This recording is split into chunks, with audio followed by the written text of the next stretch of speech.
My brother Judge Smalls and I are very blessed and humble to be in the positions we are in. But so much about who we are is based on where we come from, being from the 757, the seven cities. And it is really an honor that I think I can speak for him. We carry daily. When we walk into that courtroom, when we are doing anything, we are a representation of our hometown, and we hope that we make people proud in that regard.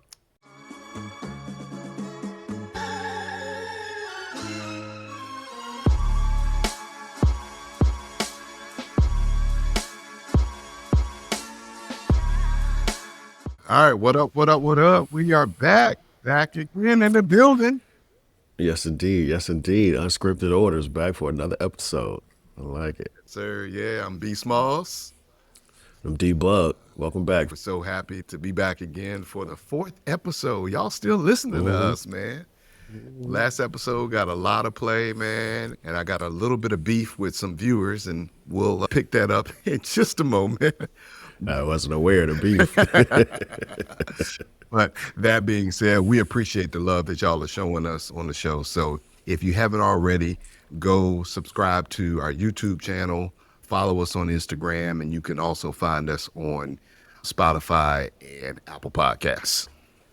Yes, indeed. And as always, because this is a podcast where we'll talk about the law, we'll talk about courtroom experiences, we have to give you the disclaimer, no small print. Nothing that we say here is intended to be legal advice, and we're not setting up any kind of attorney-client relationship. So if you have a legal issue that you do have questions about, we suggest you contact an attorney that practices in your area, in that area of law. This is for entertainment and informational purposes only, folks. Absolutely. So this episode, I'm excited. I've been looking forward to doing this particular episode because I think it's near and dear to both of us. Yeah.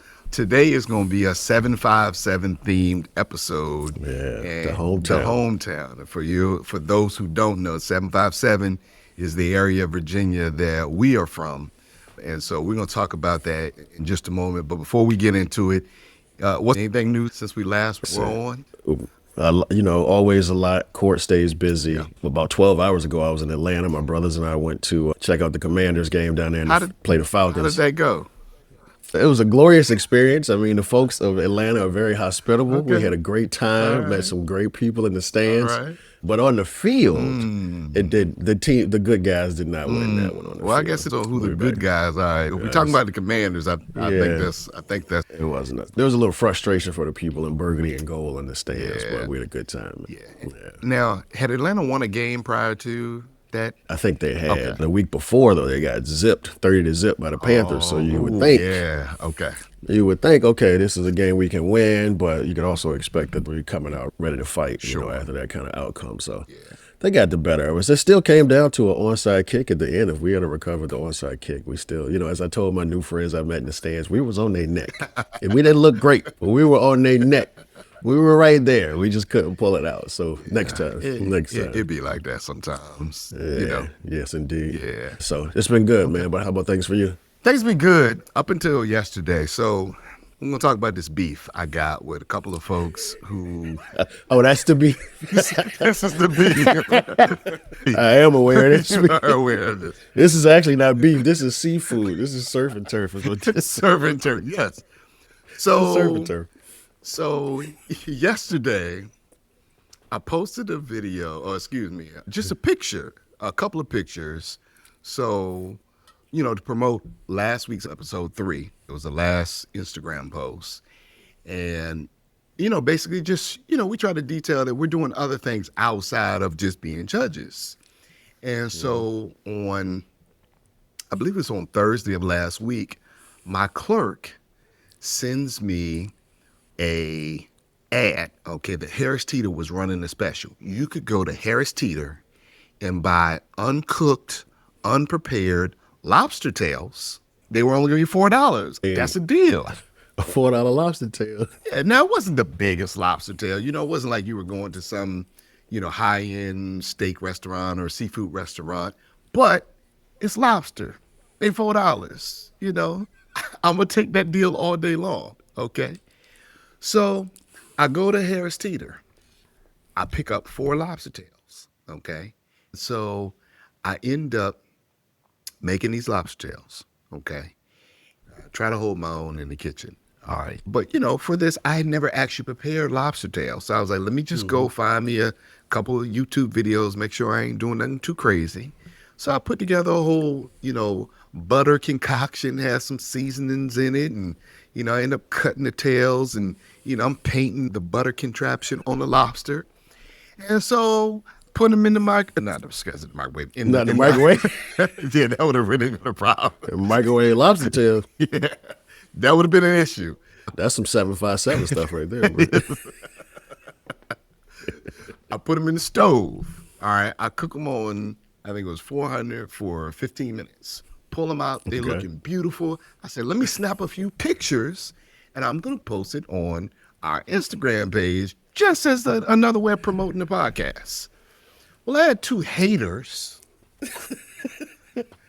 jump in our comments and try to say that they had been to Whole Foods the day before and had seen lobster tails very similar in nature. And they know, prepared, packaged lobster tails just needed to be heated up when they see them.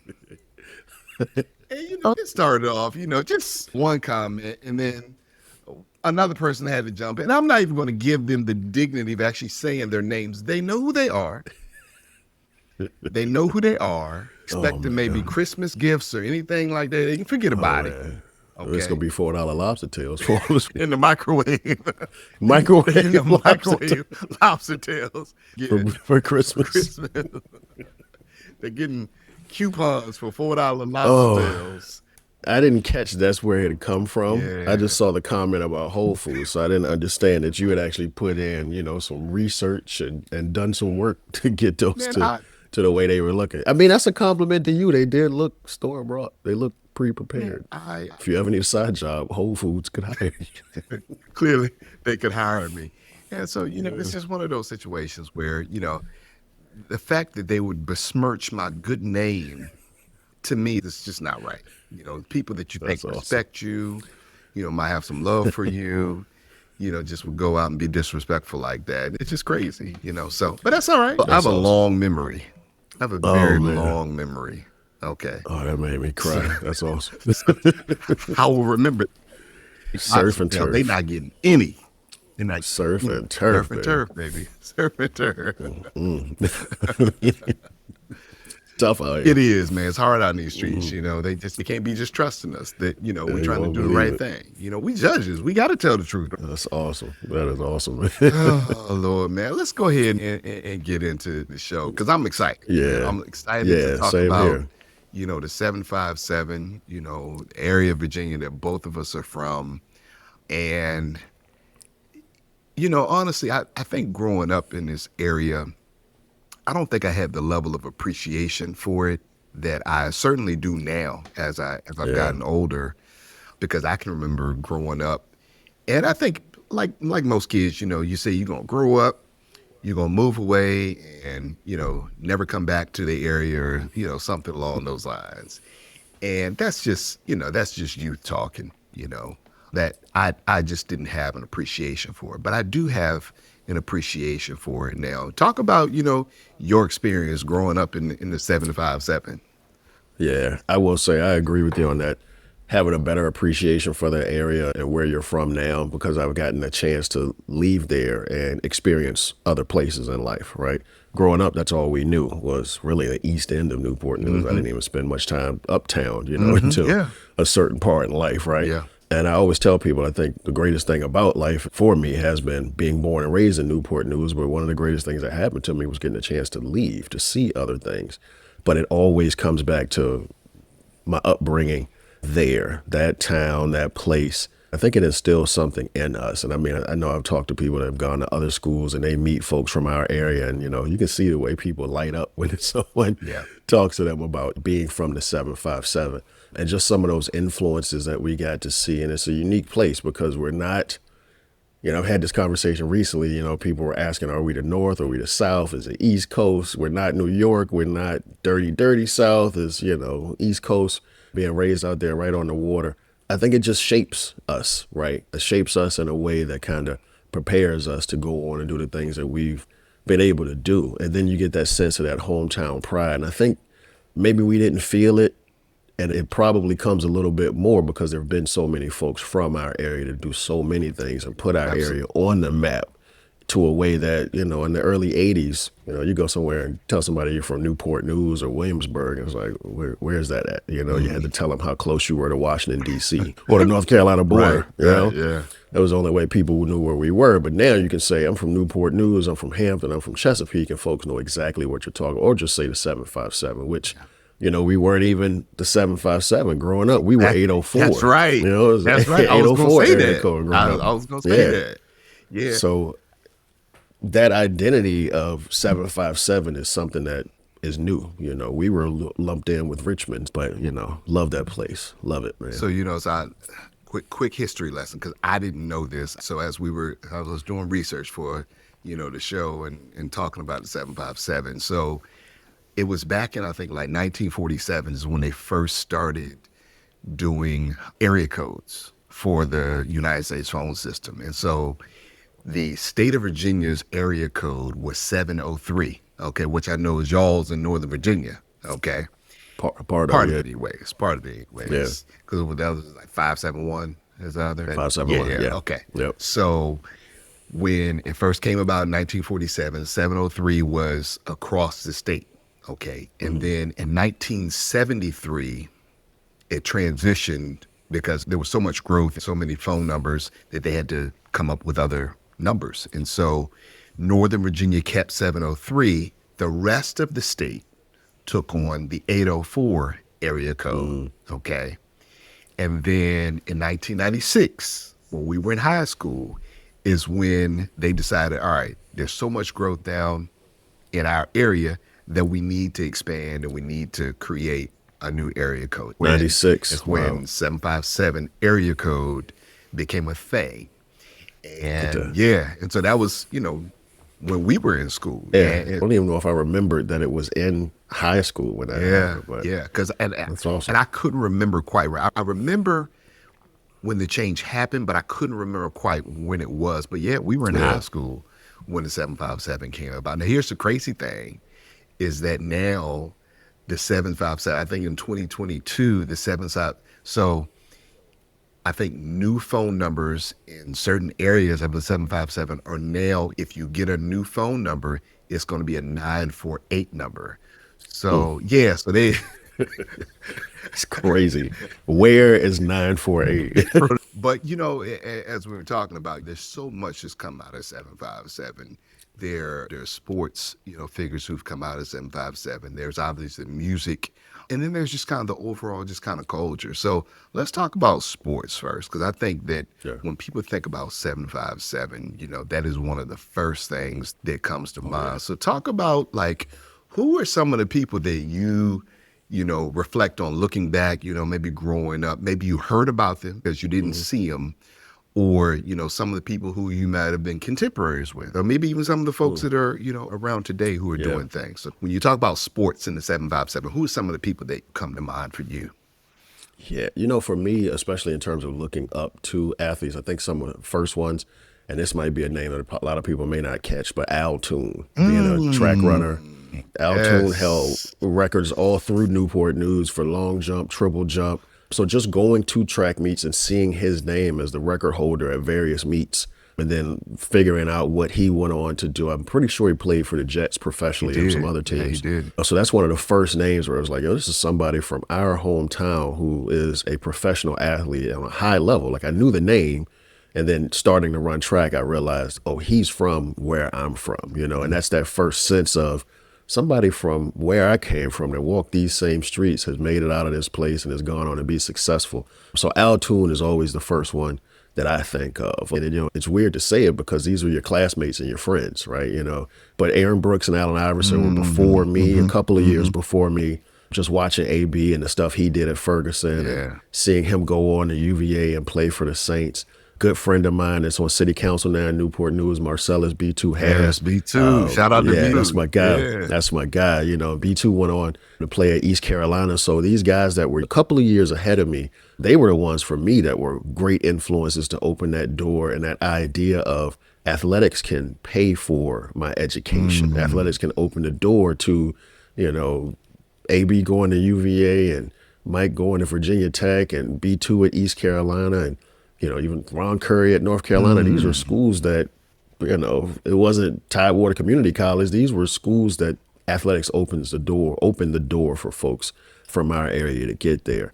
I think, you know, we have obviously the track history is really rich and strong for us. It's very rich from that area. I got some friends that still coach in track and field, and they heavily recruit in the 757. A lot of your faster folks, you know, Georgia has historically been great in track and field, Texas, California, but Virginia, especially the 757, is usually well represented from LaShawn Merritt, Grant Holloway, just a number of names of folks on the track. And it's always, like you said, it's been such a consistent run from an area with those 7 cities touching each other that when people think of the 757, one of the first things you think of right before music is going to be sports, because I think that's what really opened the door to people having to take a look of like, okay, where's this place on the map? 1995, first #1 draft pick in the NBA, Joe Smith from Norfolk. 1996, it's AI right across the way. And then Vick being #1 pick in the NFL. You know, that's saying something for a town with the population or area with the population that we have down there, you know. So that's saying a lot, man. Yeah, and I think you have, when you look at the 757, you have to look at it collectively, because I think oftentimes, you know, when you think about other areas, like when you start talking about Florida and Texas, you hear about guys who are from Miami, or they're from Orlando, or they're from, you know, Dallas or Houston. You know, those are much bigger metropolitan areas. Or you think about the ball players from New York City. You know, I mean, you're talking about much bigger populations, whereas the 757, you have smaller communities who collectively make up the 757. Okay. And I've got to say this, okay? When we talk about the 757, it's often thought of the 7 cities. But there are more cities than just the 7 cities, okay? Yeah. Oftentimes, you know, my hometown of Williamsburg, Virginia gets left out of the 757 conversation. And I'm not going to say that anybody in this conversation has ever done that, you know, tried to besmirch the name of my city, okay? I mean, when it comes to 757, Williamsburg is a major part of the 757, because the reality of the situation is that Williamsburg is where, you know, the settlers landed. You know, when they came here to this country, they came to Jamestown, Virginia. And so technically, if you really think about it, Dante, you too are from Williamsburg as well. Hey, watch your mouth. You take pride in where you're from. You do that. Okay. I'm from the east end of Newport News, Taylor Avenue, but not by way of Jamestown. Okay, you just landed on Taylor Avenue. Yeah, damn. Taylor Avenue landed on us. You hear me? So, no, but, you know, when I think about sports figures from the 757, I mean, we can go back a ways. You know, you think about Hampton High School, Dwight Stevenson, who was a great NFL ball player.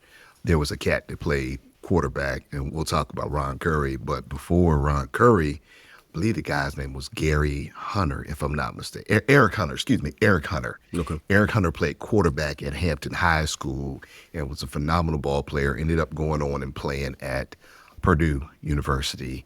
And I mean, so many people. But, you know, for me, being that I am from Williamsburg, okay, we've had some folks come out of Williamsburg.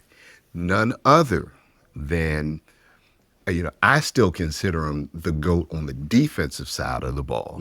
Lawrence Taylor, who graduated from my high school, Lafayette High School. LT, I mean, whatever you think about him, the man changed the game when it comes to the way that modern football is played. I mean, they literally had to scheme up defenses, or offenses had to scheme up their game plans around him. And despite the fact that they were trying to scheme up their game plans around him, they still had a hard time dealing with him. And so he's somebody who comes to mind. And then there was Mel Gray, who was a phenomenal return guy for the Detroit Lions for many years.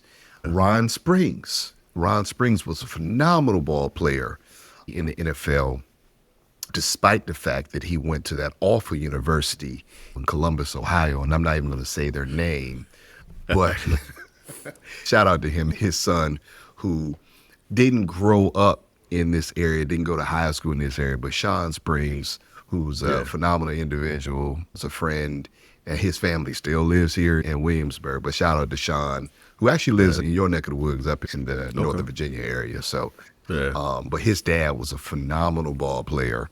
And so it's just been so many ball players that have come out of this area. And of course, like you said, contemporaries of ours, the people that I think about are, Mike Vick, obviously. I remember standing on the sideline my sophomore year and watching that dude throw a rope to Andre Harrison. You remember Andre Harrison? Yeah. Andre Harrison was a dog at Warwick High School. And those guys started at Ferguson High School with you. Yeah.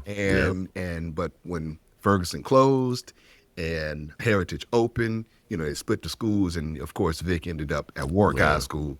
But they had some ball players. Mike Vick obviously was in a class of his own. For people who aren't from this area, the name Ronald Curry, Ron Curry was you talk to people to this very day, and they'll say that Ron Curry might be one of the best high school players to ever play high school football, obviously in the state of Virginia, but in the entire country. This dude was player of the year, his senior year, player of the year in football, and also player of the year in basketball. The dude was just he was a McDonald's All-American in basketball, was a phenomenal player from the 757, went to Hampton High School, and the other guys that came out of the area. Oh yeah, and that whole Hampton squad. Listen, we gotta talk about that 97 Hampton High School team. Yeah. First of all, because Maude Hawkins was on that squad. Bobby Blizzard.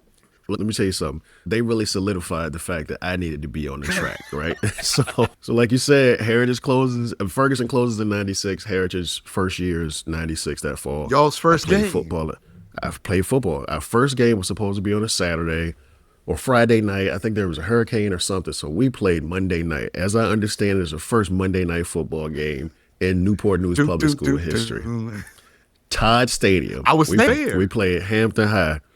I got a newspaper article from the front of it somewhere because Curry is on the front page of the Daily Press the next morning, jumping over my man James Hagman. Shout out to Hagman. But they beat us 67-0. And when I tell you, I was like, this is not the sport for me. And just, there was nothing we could do. And we had practice, we put in the work, and we came out prepared and did the best we could. And I say we because I didn't sniff the field in that game. Okay, so this is your third string cornerback view of how it went. Yeah. But we lost to them 67-0. We played Mike and Warwick the next week and lost 57-0. Back-to-back weeks, Ron Curry and Mike. Because it gets better because week 3 was Phoebus and Antoine Womack. And we lost 47-0. So we kept pulling 10 off.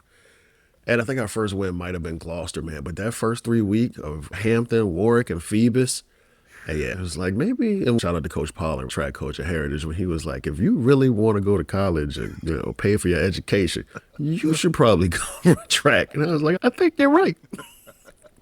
So I'll be out there. So that same season, Lafayette was our last year in the Peninsula District, and so we beat y'all. I got in that game. We won that game. I know we won that game because I was in the game. You did. Yeah, don't edit. Yeah. Don't edit that part out. We won't edit that part out. Y'all did beat us. That was a sad day because we knew there was only a couple games on the schedule. We knew that we were going to be able to compete in. We knew that, hey, when we played Gloucester, we had a shot, and we beat Gloucester. And matter of fact, we beat Woodside, because remember, y'all opened, Heritage opened up, and Woodside opened up at the same time. We beat Woodside and Gloucester, and we was like, we knew we was going to get that third win against Heritage, and it didn't happen. We walked into Williamsburg and took over y'all trap. We took over our trap. Yeah, y'all did. Y'all did, something like that. So, but that same season, we played Hampton High School. And the night we played in Hampton, ESPN was in town, because this was the year I think that they won the mythical national championship. That team was phenomenal. And I remember at the end of the first quarter, it was 0-0 at the end of the first really? quarter. Oh we was playing because we had been preparing all season to get ready to play against Ronald Curry, Maya Hawkins, Bobby Blizzard, Dwight Hollier. I think Dwight Hollier was on that team. I mean, they were stacked. Okay, they were stacked, and I'm not gonna go into all the. Oh, we're not gonna talk about that. We're not, Man, if we want to talk about 757. we're gonna leave it alone. We're gonna pass on that. We'll leave it to another file. Respect the greatness. We'll leave it I alone. don't want no smoke. I don't want no smoke. the smoke. It was 27 years ago. It's in the past. So it's 0-0 after the first quarter, and on the first, Hampton had the ball. It was like 3rd and 1. Okay. The first play of the second quarter, Ronald Curry takes a quarterback sneak, 60 yards up the middle. A quarterback sneak, 60 yards up the middle for a touchdown, and the route was on. Okay. They beat us 62-0. All right. Now that wasn't. And once they get that first score, That was all she wrote. But he was a phenomenal ball player. Obviously went to North Carolina, struggled with injury while he was there, but still holds records down there for his time down there, and ended up getting drafted into the NFL, I think in the 7th round by the Raiders. And I remember listening to the stories of Al Davis saying the reason why he drafted him was not because of what he did at North Carolina, but because of what he did at Hampton High School and what he saw on film. And he knew that this guy could play ball in the NFL, and he did. And so now he's coaching in the NFL, and it's dope to see the success that Ron has had since he's left this area. But yeah, I mean, we've had some straight dogs from this area. We talked about Allen Iverson a little bit, but I remember seeing him play as a kid. And, if you're from this area and you grew up in that era, nobody calls him Allen Iverson. Everybody, if you're from this area, everybody call him Chuck, Bubba Chuck. Yeah. And we'll know if you really from this area, because you're Allen Iverson. No, everybody from this area call him Chuck, Bubba Chuck. And so, he has some dogs on his team. Tony Rutland, remember Tony Rutland? Yeah. Man, those squads were unbelievable. And see that it's funny, man, to say that when you say those names, and it brings back the memories of piling into Ferguson's gym or going to a game at Bethel just to see these dudes play. And again, being a couple of years behind them, those were really the guys that set the blueprint for what folks from our area can do with athletic talent, to pursuing that goal. And I mean, if you can make it sports-wise in this area, bro, that competition coming out of the 757 really, really molds you for the for the next level. I remember it just reminds me of being in the gym, going to Warwick to see those dudes play, or just coming to the games in high school. I remember you remember they used to play the Christmas tournament at Fort Eustis basketball? Yeah, I never actually went to it. I remember it, but I never went to it. Yeah, they used to play a Christmas tournament at Fort Eustis, and I can remember going to that. I can also remember going to the district championship game at Fort Eustis as well. I can remember it had to be his junior year, Allen Iverson's junior, because remember he didn't play his senior year because a little off the court issue. But his junior year, Bethel played Hampton High School in basketball for the district championship, and Hampton's top player, Dana Bako. Shout out to the Bako brothers, Bako family, the Bako family. Right. Dad was a coach, and it was 3 of them, Mark, Damon, and Pete. All of them went on and played ball at the college level. Shout out to the Bakos, who really, really were phenomenal ball players here in this area. But Damon was out that particular game, and I can remember going to the game and thinking oh man, it's about to be a blowout. This is not going to be a very good game. But man, Hampton High School had this dude, Lord, his last name was Baker. Man, I can't remember what his first name. He was lighting him up that night. And, ultimately, I mean, AI, Chuck, they ended up winning the ball game. But it was a much better ball game than I had anticipated. Yeah. Despite the fact that Damon didn't play in that game. So I'm trying to think who else before we move on. Oh, I have to mention Kickingham High School. We can't leave this segment without talking about the Brown brothers from Kickintan. Kickintan. So he was a little bit older than I was, but Marseille Brown, that dude, I mean, Steph Curry, pulling up from half court. That was Marseille Brown was doing that in high school. In high school, yeah. That dude was a dog. And then, of course, he went on and played, I think, initially at Richmond. Took them to the NCAA tournament, won a game in the NCAA tournament. And then he was on that team also for Hampton University that beat Iowa State. Iowa State.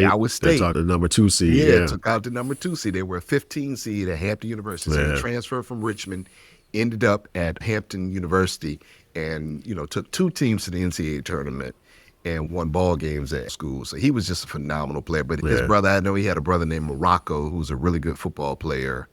Yeah, so I mean we've had some folks come out of this area, man. Oh, the Mayo, Gerard Mayo. Gerard Mayo was another guy who, played at Tennessee, ended up in the league with the Patriots, winning Super Bowls, and was their head coach, for a season anyways last year. But man, we've had some phenomenal players come out of this, and I know we done left out a lot of. Oh folks. Man, listen, we didn't even touch on Sweet Pea. Oh, Sweet Pea Whitaker, Pernell Sweet Pea Whitaker. Man, Come on, man. Yes. Yeah, man. Oh man, across all sports, across all sports for that area. So yeah, that's dope, man. So let's transition because definitely, as synonymous as sports are for the 757. Okay.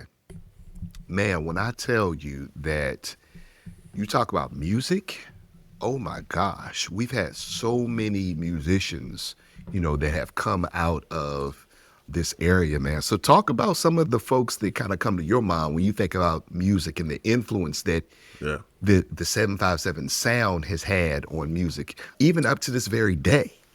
Yeah. So I want to bring it up to date in a moment, but the first one being from Newport News, and we honor her very big time in the city, is Ella Fitzgerald. I mean, Ella Fitzgerald being from the city of Newport News is a sense of pride for folks from there. And there's a really nice mural of her. I think it's about 26th Street near the McDonald's on Jefferson Avenue downtown, and that's always something that's good to ride by and see and understand the history of folks that come from your area. So that's a long time ago. And Newport News was impacting the music scene. And another one out in Newport News, Pearl Bailey, another one out of Newport News as well. Yes, and, they were, I would say they were probably contemporaries, if you will. Yeah. Pearl Bailey and Ella Fitzgerald. So obviously those, but when we, again, coming out of high school, everything, I listened to a lot of Wu-Tang and a lot of up north rap, and then down south I got into Master P and No Limit and all that stuff, but there was not really any sound for us. And it wasn't until like right around that high school and college time for us, you first started hearing about like Pharrell or I mean, maybe even before that, Teddy Riley. Because Teddy Riley put them on. Yeah, Teddy Riley putting them on. So you got to take a step back with Teddy Riley. All I want to do is zooms. We ain't gonna go there. It's funny because I was picturing it. I didn't want to mention it, but the video was filmed at Virginia Beach. I didn't want to mention it, but people know what we're talking about. They know what we're talking about. They know what we're talking about. You know. I remember just that sense of pride, especially being away in school. Once I go to the University of Maryland, that was an interesting experience because you got all the folks from up North Jersey and New York. You got the Maryland folks and the Southern folks. And then even though it's, we're right near Virginia, the 757, it was different. It was different being in there. But there was that sense of pride when that clips, that grinding first dropped, right? And that beat took over. And, they were, one of their videos, there were a couple of videos they had where like our classmates from the University of Maryland were in the video, right? And so there was just that sense of pride, like, everybody is rocking to the dudes from my area. This is a great representation of what we bring to the table. And, before them, obviously Missy and everything that she touched. And I didn't realize she was from the area when I first heard her. But when I tell you, I don't know if you can describe another artist that caught you on their first song as hard as Missy caught me with that man. It was like, who is this? Like, who is this? You know, I still love that first song she was on. Yeah. Gina Thompson, The Things You Do. Mhm. But, you know, that uniqueness of everything Yeah. that she represented as an artist and being from our area is a sense of pride that every time she drops something, every time anyone from that area drops something, it's like, I got to go out and support it. And like I say, the best part is to see that other people connected with it. You know, folks from New York, the New Yorkers, Mhm. they believe everything. The New York is the center of everything, right? Or even your down south folks and all of that. But people were really rocking with the music that was coming out of our area, man. And it really felt great, especially when you're away from home. It gave you that connection, that sense of like connection back home and being proud to be a part of and be from that area because of that. Yeah, I mean, so look, when I was going into my sophomore year of college, I got my first vehicle. And my first purchase, I had my homeboy hook me up with 2 MTX Ooh. speakers in the speaker Mm-hmm. box, them 12-inch, Mm-hmm. subwoofer in the back, in the way back. Mm-hmm. Man, when I tell you I was rolling around Ann Arbor, listening to clips, when that Virginia came out, boy. Mm-hmm. Listen, that's funny because we lived the same life because I was in College Park in a 1994 Taurus with 215s in the back, tearing them up. Yeah, they could hear me coming. Yeah. Could hear me coming in Ann Arbor.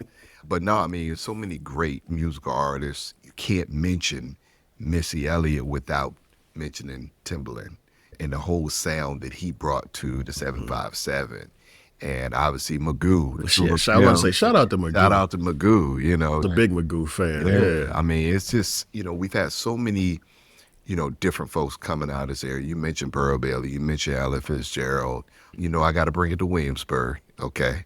Artists from Williamsburg. Yeah, so there are, as a matter of fact. So one artist who honestly doesn't get enough credit is Bruce Hornsby. And so Bruce Hornsby, Oh, yeah. yeah, Okay. Bruce Hornsby, it wasn't, known for, the hip hop like a lot of this Mm-hmm. area, but Bruce Hornsby was just an amazing musician from the 757. And the song that he did, That's Just the Way It Is, Yeah, oh, I yeah. mean, that song Tupac ended up, sampling. It's a And great sample. yeah, and I mean, it even took that song to even another level and brought it to populations that maybe wouldn't necessarily have listened to Bruce Hornsby, but it just shows how good his music was, that an Yeah. artist like Tupac could take his music and really bring it to the masses in the way that he did. And so shout out to Bruce Hornsby, who's still here in Williamsburg. I see him from time to time in the store, That's what's or he's at the football games, and he loves basketball. He's a tall dude, man. He played some ball Yeah. back in the day. But yeah, I mean, that's another musician from this area.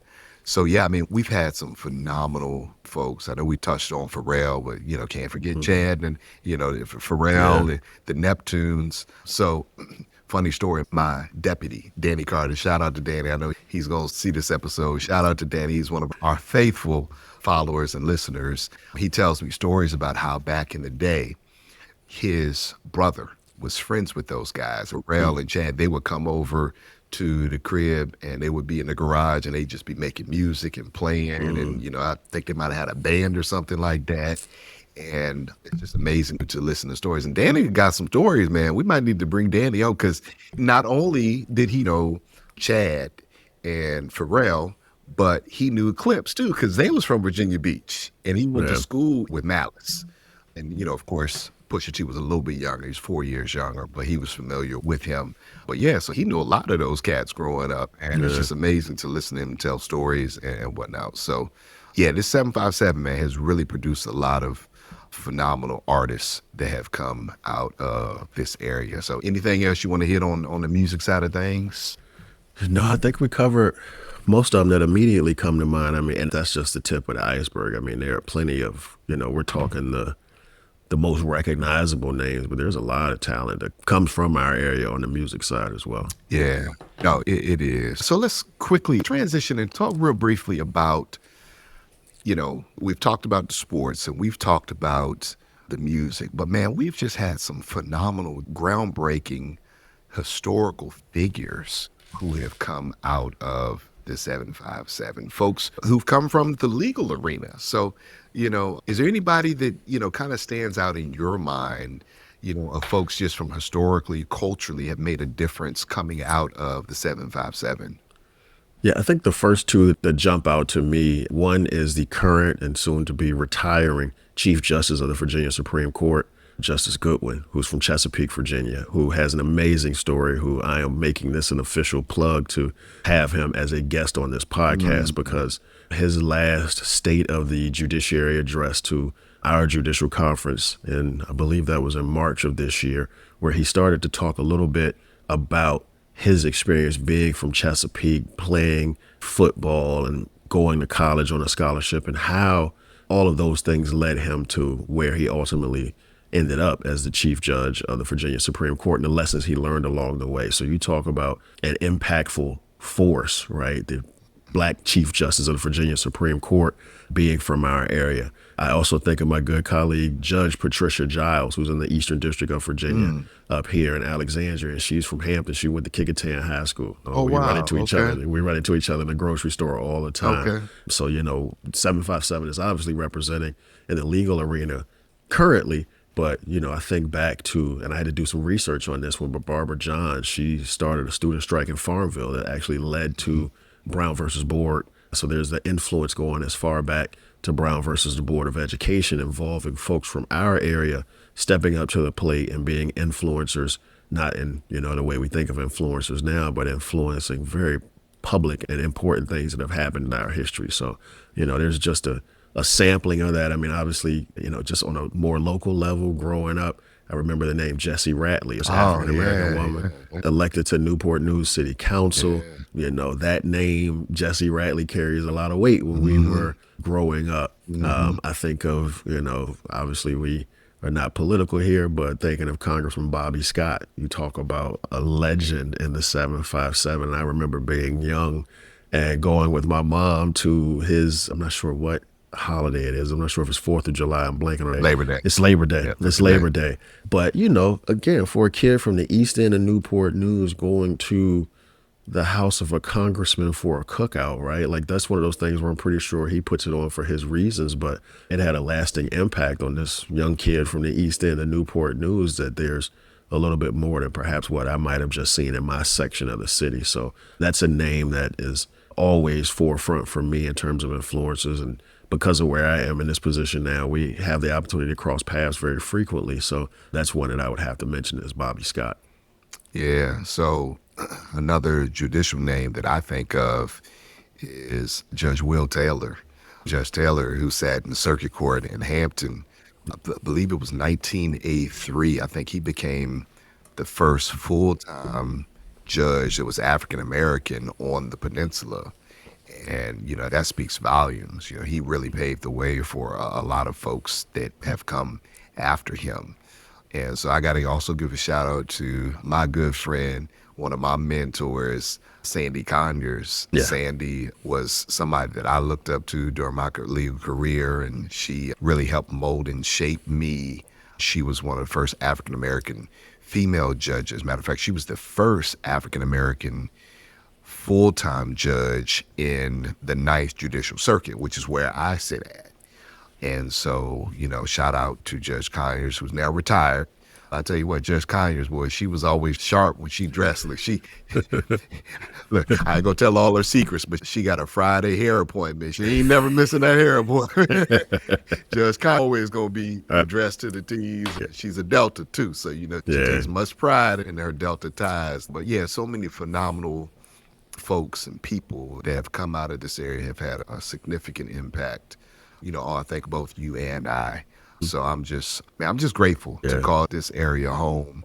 All right. So as we transition to the off the record segment, and this has become a fun segment that we've really enjoyed doing on the pod. Let's talk about the 757 real briefly. Just, is there a particular event, something that kind of stands out in your mind, this kind of synonymous with being from the 757? So I'll go first. Yeah. So growing up in this area, the radio station that was the radio station of our youth was 103 Jams. And, I can remember each spring, 103 Jams would host Jams Fest. You remember when they used to have Jams Fest? Do I? Well, they used to have the biggest names in music would come to this thing. I can remember seeing Biggie Smalls at Jams Fest. But I will tell you, the Jams Fest that stands out in my mind was my junior year of high school. So this had to have been May of 1998. Okay, so that would have been your senior year. Went to Jams Fest with a couple of guys that were friends of mine in high school. And so we decide once we get there, we're going to park in the parking lot at the Target down the street. Well, that was a huge, huge mistake, okay? Because when we got back from the show that night, we went looking for the car was gone. They had towed my boy's vehicle, okay? Terrell Morton, shout out to Terrell Morton. They towed Terrell's vehicle from the Target parking lot. So we had to walk from the Target parking lot down the street from the Coliseum over to the Hooters, okay, right there on West Mercury Boulevard, okay. And so the Hooters, because it was so late, it was like close to midnight, the Hooters was closed down. But we looked inside and we saw it was a couple people in there. So it was like, let's go in and let's call. Now, how I ended up getting convinced to call my dad, okay, at like after midnight to come pick us up, driving from Williamsburg to Hampton to come pick us up. I don't know. Tough call. That was a tough call. And I remember making the call, and my mom answered the phone. Of course, it's close to midnight. And I can remember my dad waking up. Huh? What's going on? I can hear him in the background. You got to know my dad. My dad can get very animated. And so he finds out, because he's asleep at this point. It's at midnight. Yeah. He wasn't expecting to come pick me up in Hampton. And so, thankfully he showed up probably about an hour later, after he got himself together. And I know he probably had some choice words that he at least was thinking. Got to go get this boy. Exactly. So, but while we're waiting, we look in the restaurant and who's sitting in there? Naughty by Nature. So we go in, it's Tretch and Vinny. But anyways, go in and they're in there and they're the only people in there. Because like I said, the restaurant was pretty much closed down. And so we're talking to them and everything like that. And, we chop it up for a few minutes after the phone call. And I think the Sacramento Kings were playing in basketball, in the playoffs or something like that. So we was watching the game. And then they was like, look, we know them. We don't know y'all. Y'all got to leave. Y'all got to go. You ain't got to go home. But you got to get up out of here. You got to get up out of here. So, we dapped him up and we went and waited outside for my dad to show up at 1:00 in the morning to pick us up from. That's crazy. From Hooters on West Mercury. After the Jams Fest. After the Jams Fest. Yes. But yeah, if you was from this area, you knew about Jams Fest. And it's funny you say that because it brings back, I think the last Jams Fest I went to must have been the year before, 97. Okay. Or maybe it was that year. But it was MC Hammer was on the list. All and right. this was like Pumps of the Bump. Pumps of the Bump. Yeah. Right? Yeah, this is poor Hammer. Yeah. Do you remember T-Rock and the Biz? Were you at that show? Yes. So you'll remember this, and anyone that was at that show, they had like extras. They had like women walking across the stage pushing strollers, but the strollers had rims. They had like 5-inch chrome rims on the strollers. Yeah. It was the wildest thing. Yeah. MC Hammer and T-Rock and the Biz. I don't remember who else was on the lineup, but I remember those two. That was the last Jams Fest I went to. Yeah. So, yeah, Jams Fest is the thing, man. out It's funny because Good. I was going to say it's funny because, we talked about something that is like so 757 or just those experiences, and Jams Fest is definitely one of them. That's the collective like area concert of our time, but one a little bit probably more central to Newport News. And they still have it because I know I talked to my mom, and my mom is on the scene just about everywhere in Newport News these days. Shout out to Dante's mom. Yeah. She's Miss Newport News. Everybody really knows is. her, and she knows everybody. Yeah, she really is. But the Southeast Community Day, and I remember marching in that, like so in high school doing ROTC, and we had an exhibition drill team. Man, shout out to I got Dano and Key and Calandra Coleman, all the people that used to be on exhibition drill with me. But I remember the feeling of being in high school and being in the Southeast Community Day Parade at least 3 years for Ferguson and Heritage in our ROTC units, and just marching the entire downtown. And to see so many folks in the community come out, and it's just a really beautiful, beautiful day that when I think about 757, it's one of those early childhood memories, and, you know, childhood still including high school, but one of those earlier memories that really instilled in me that sense of community, that sense of pride of being where I am from, like being from the East End of Newport News, being from the 757 really means something when you're there, when you get to touch and connect with the people. So that Southeast Day Community Parade, marching in that, and just having that feeling of like, almost feeling like a local superstar, you know, people are clapping and excited to see us coming down, and we're doing our things with the rifles and our exhibition drill, man. And it was just it was a great experience, man, a really great experience. And like I said, I'm glad to know that it's still going on and people are still supporting it, man. Yeah, no, that's awesome, man. Just before we close, I do have to say this. I grew up in Williamsburg, okay, but my people are from Southeast Newport News, okay, so just making sure that's where mom grew up at, and, you know, That's why we like the good things about you. Yeah, I appreciate that. I appreciate that. All right, anything else before we get out of here? No, man, just if there's anything to close out on, it's just, and I'm pretty sure that people get it from here, my brother Judge Smalls and I are very blessed and humble to be in the positions we are in, but so much about who we are is based on where we come from, being from the 757, the 7 cities, and it is really an honor that I think I can speak for him. We carry daily. When we walk into that courtroom, when we are doing anything, we are a representation of our hometown, and we hope that we make people proud in that regard. Absolutely. Yeah. All right, well, another banger, Judge Bugg. Yeah, man. We just gonna keep rocking this thing. We're going to keep going. That's it. We appreciate y'all and y'all support and everything. So make sure, again, y'all go to YouTube, subscribe to the YouTube channel, follow us on Instagram, and you can also find us on Spotify and Apple Podcasts. So until next time, we in these streets, people. In these streets. In these streets. Streamers. Streamers. Be safe. We'll catch y'all next episode. Peace. Yes, indeed.